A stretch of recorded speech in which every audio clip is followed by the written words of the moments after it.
Современный texnologiyadan foydalanib, aqlona konkret aloqada bo'lish farzandli bo'lish uchun tezroq shansini yetkazib beradi. Aytaylik, follikular hali yetilmadi, yorilmadi, urug'lanadigan hujayrangiz yo'q. 10 kundan beri har kun Xudoni bergan kuni aloqada bo'lib yursangiz, mana bu bechorani suyuqligi suyilib ham ketadi, kamayib ham ketadi. Kuyovi eringizni organizmi ham tayyorgarlik ko'rish kerak-da.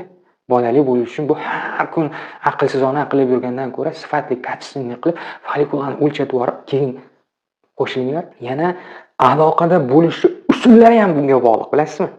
Tezroq homilador bo'lish usullari deb YouTube'ga qidiruv joyiga Ischanov tezroq homilador bo'lish usullari deb yozib qidiruv joyiga poisk bersangiz, men mavzuyimni chiqarib beradi.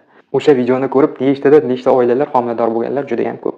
Xullas, bugun ito'g'isiz follikularni o'zingizda o'lchab, har kunga 2 mm qo'shib, 25-26 hajmga kelganda yoriladigan vaziyatlarida har kun aloqa qilinadi. Kamida mana shu yoriladigan kun, indingi kun, o'rta hisobdan 3 kun aloqa shu kunlarga to'g'ri kelsa, sifatli tezroq homilador bo'lib